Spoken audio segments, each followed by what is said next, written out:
Former U.S. Ambassador to Canada, Bruce Heyman there. Let's get some more perspective now from Elizabeth Holtzman. She's a former Democratic congresswoman for New York and the first woman elected district attorney in New York City, where she served as the Brooklyn DA for 8 years. Ms. Holtzman, rather pleasure to welcome you to our program. Thank you for making the time. Thank you. I wanted to start off and lean, if you don't mind, on your legal expertise. And if you could let us know and let Canadians know watching, basically the significance of 34 felony charges related to falsifying business documents. In layman's terms, what are we talking about here? Well, what we're talking about, I think, is a very strong indictment. It's based on false statements, business statements that were made. These are felony charges, and they're based not just on the checks that were written to Stormy Daniels or the checks that were written to Michael, sorry, I'm blocking on his name, to Michael Cohen by Trump. Cohen, yeah. We're also talking about the issue of tax avoidance here.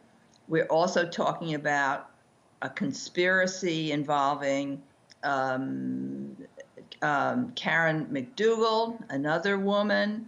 There's also something about a doorman who was paid. So what we're talking about is actually a kind of very broad scope of false business statements.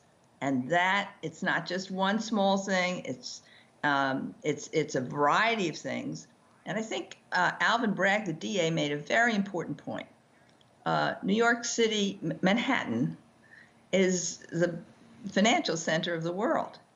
And false business statements are prosecuted as a matter of course on a constant basis, sadly.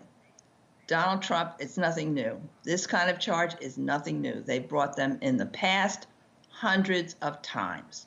And if they don't enforce the law, it sends a big signal to people that New York City is lawless when it comes to the financial industry. We can't have that. You need to have the rule of law. And actually, businesses rely on business statements and the integrity of those statements, as well as governmental agencies. So that's what's really involved here in upholding that. It was interesting, Ms. Holtzman, because in the lead up to this, from Thursday until now, the president was using it to raise money. He was making inflammatory statements on social media. Today, his lawyer said, and it seemed to be reflected through the images that we saw all day, and the refusal to kind of speak to reporters that had been speculated might be the case, that his lawyer said pretty explicitly he's upset, he's taking it seriously. What do you read into that? Well, I think we're going to have a very interesting spectacle. Donald Trump doesn't know how to keep his mouth shut. He doesn't know how to control himself, and he cannot stop using invective, bad adjectives, incitement, and so forth. The judge basically did not impose a gag order, but kind of issued a sort of a warning saying, if those kinds of threats that you have made before are repeated, we will have to consider what to do. And can Donald Trump control himself? I don't know. I think it's going to be very interesting, because how can he portray himself as a victim if he doesn't say that the DA is a racist? How can he portray himself as a victim if he doesn't say the judge has made up his mind already? He can't. So I think it's going to be very interesting to see what's going to happen in the future. But the important thing is we have a very serious number of charges, very serious indictment, very serious number of charges. That DA's office is one of the most respected in the United States. It's always had that reputation. And I think Donald Trump is facing some serious trouble here, and he better take it seriously.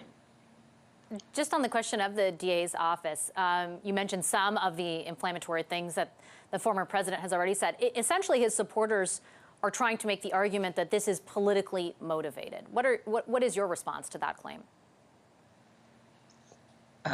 Well, whether Alvin Bragg likes or doesn't like Donald Trump is irrelevant. We have laws in this country that apply to people who commit crimes. And whether Donald Trump is the former president or just anybody, an average citizen, the fact of the matter is the rule of law applies to him.